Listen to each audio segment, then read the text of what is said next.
Hey, welcome to Underground Storage Tank Compliance. This is our Piping 301 module, and this one we're going to discuss piping leak or piping release detection. Depending on which publication you're reading this out of, they can call it both either piping or line leak detection. So we're going to start off by talking about what line leak detection is. First, pipe and line are terms that are used interchangeably in the industry. You'll hear people call the piping that runs from the tanks to dispensers either pipes or lines. I've even heard them called other terms in the field. Um, we're going to look at line leak detection or piping release detection. They're the same thing, but they could come under different terminologies depending on which publication you're reading them out of. Line leak detection systems are engineering systems. They're used to detect any releases of fuel from the piping that runs from the tanks to the dispensers. And we're worried about this because more than half of all contamination from underground storage tank releases comes from piping issues. So a leaking pipe is especially a big issue if it's in a pressurized system. Since it's in a pressurized system, it can be releasing fuel the whole time the sump pump is active. We can start off, Lloyd, talking about the regulations. 40 CFR 280.44 discusses your methods of release detection for piping. And pressurized piping, if you have a system that was installed on or before April 11, 2016, you can use an automatic line leak detector, interstitial monitoring, other monthly monitoring methods, SIR, vapor monitoring, groundwater monitoring. There's a wide variety of older methods that are out there that you can use. But what we're going to really focus on is the pressurized piping installed or replaced after April 11th, 2016. Some states that date is going to be different. So if you're in a state, make sure you know what date you have to comply by. But at the latest, it can be installed or replaced after April 11th, 2016. Some states may be earlier. California, I know, may be earlier. So be aware of that whenever you're looking at the compliance requirements for where you're located at. This is what a pressurized system looks like from above ground. What you'll see is these huge manhole covers, and those usually house the sub-turbine pumps. And these sub-turbine pumps are directly on top of the tanks, and they pull fuel from the tank, push it through the piping to the dispensers. And the pressurized systems are most widely used systems in the United States because you can use one pump to push fuel to multiple dispensers. So it makes it economical because if you have to replace a pump, it's a lot cheaper to replace that one pump at the tank than every pump at your dispensers. And we discussed that quite a bit in tank piping 101. Suction piping, we're not going to discuss a whole lot. There is very little requirements for suction piping. It all depends on where the check valves are in your system. So if the check valve is at the foot of it, you're going to have to do more. If it's at that 90 right by the tank, you're going to have to do a lot. But if it's at the dispenser, you won't have to do very much at all. I mean, you have to check it once every 3 years, and that's about it. That's why it's called safe suction system. It's a lot more environmentally friendly and it's a lot less regulated.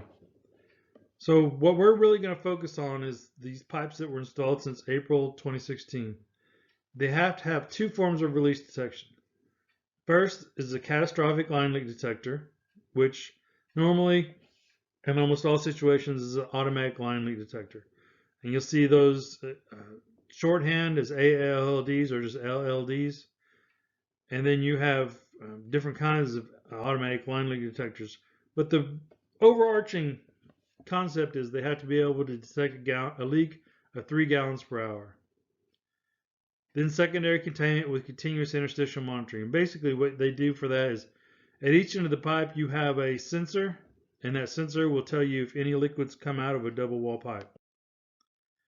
Here we have a view of a tank system, a typical underground storage tank system, and the different components of it. And what we're going to focus on now is just this small section in here where the piping runs from the sub-turbine pump here to the underground dispenser containment sump, or UDC sump here. So this typical section of piping, just from point A to point B, that's all that's being monitored by these line leak or release detection, piping release detection methods. So what you first have is your automatic line leak detector, or your line leak detector, and it's located on top of the pump head of the sub-turbine pump. And it monitors every time a customer starts a transaction, it does a 3 gallon per hour test to make sure that there's no major leaks coming out of the piping whenever a customer starts a transaction. These have to be tested. All automatic line leak detectors, whether they're a mechanical line leak detector or an electronic line leak detector, have to be tested annually. When we're talking about automatic line leak detectors, or ALLDs, they all do 3 gallon per hour tests during every transaction. Your mechanical line leak detectors, or MLLDs, they will only slow down the flow of fuel if they see a leak in the piping. So by slowing down the flow of fuel, they will cause the customer to complain to the operator. Usually if the transaction is really slow, the customer will come in the store and tell the operator, hey, your fuel pump is going slow. And that should be one of the first things you think of if a customer comes in and tells the operator that they're having slow flow problems. The other kind of automatic line leak detector is your electronic line leak detectors, or ELLDs. These are hooked up to electricity. They are attached to your automatic tank gauge, or monitored by your automatic tank gauge, so that they will shut down your sub-turbine pumps if they see any kind of release. And these are capable of testing the piping for tightness tests of 0.2 gallons per hour monthly or 0.1 gallon per hour annually. These tests are then reported to your ATG, and you can print out the reports for these tests, and all it requires for compliance is to print out a report or receipt from your ATG that shows normal for all of your sensors wherever they're located.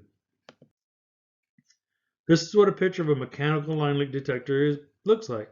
They normally have these hex patterns on the ends of them, and they come in different colors depending on the fuel they're being used with. The electronic line leak detectors normally have a black cable going in them, which is your power source, and that monitors what the electronic line leak detector is reading and powers the electronic line leak detector. When you use a mechanical line leak detector, there are different mechanical line leak detectors for different fuels. And they're pretty easy to identify what they're actually monitoring when you look at the top of them.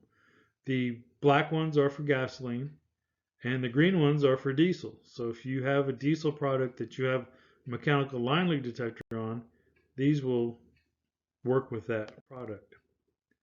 Here's some other causes of slow flow. I mean, we talked about that earlier, and the first thing you need to make sure of is it's not a leak. But if your line leak detector is checked and there's no issues with your lines, then it could be just a malfunctioning nozzle. It could be your fuel filter is clogged.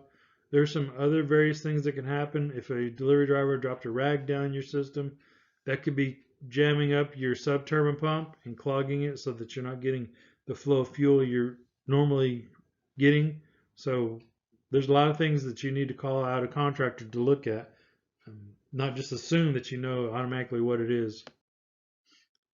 Electronic line leak detectors, as I said, they're designed to detect large leaks, 0.1 gallon per hour leaks, 0.2 gallon per leaks. They're third party evaluated. There's the NWG LDE website that you can look at what all the evaluations are for all of your line leak detectors. They require an annual function test, which includes testing how it's reading on the ATG, how it's if it goes into alarm when it's supposed to. They should activate an alarm, or if they're programmed to, shut down the site. if they identify any kind of issues with your lines. This is just an example of what is a 0.1 gallon per hour leak. And basically, it's the Coke, a soda can or a pop can, that 12 ounces an hour. So it's not a whole lot, but it can add up rapidly. There are sites that I've worked at that didn't have sumps underneath the dispensers. They had a very small leak that didn't show up on the leak detector at all. And they ended up losing over 2,000 gallons of fuel into the ground before they finally, someone saw it coming out of the ground, is how they identified the release was occurring.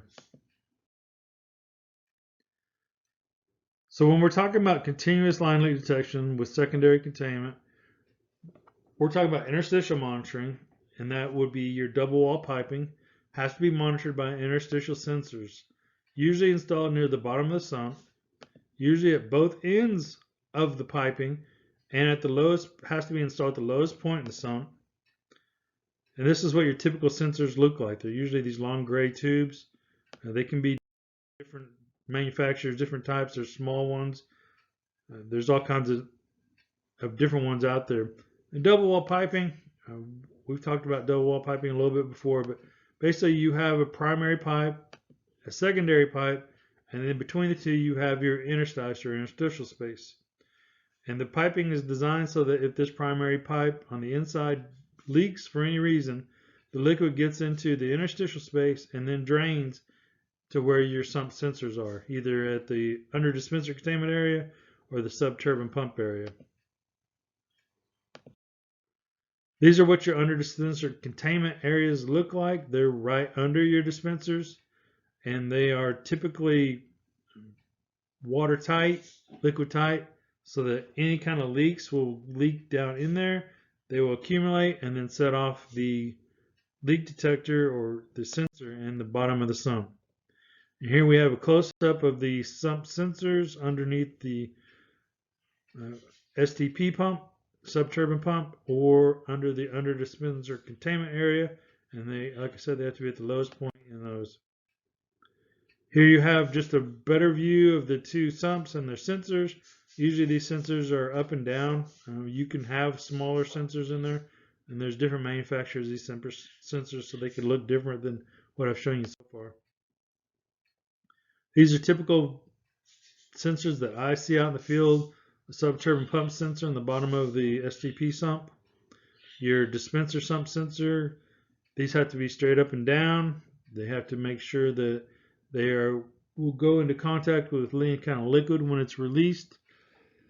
One of the things that I found out the hard way is if you see a sensor like this and you pull it up, don't turn it upside down, because that will cause it to shut down the whole system.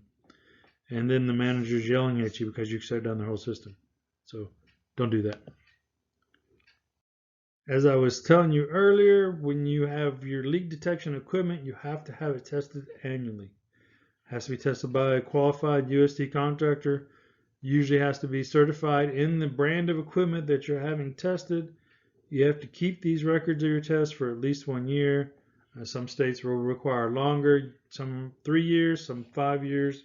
Make sure you are cognizant of what your state's requirements are for record retention. This is an example of a site where the emergency shutoff switch did not work. The sumps did not have under dispenser sump sensors, so fuel was shooting straight out of these dispensers. The employee had to reach in to activate the shear valves under the dispensers and was drenched in fuel. So we don't ever want that to occur at any location. So the next time we get together, we're going to be typing about piping 401. Talk about the history of piping. We're going to go into some more complex things about the installation of pipe. And if you ever have any suggestions or you want more information on anything, just let me know. I'll be happy to help you. Thank you very much for your time.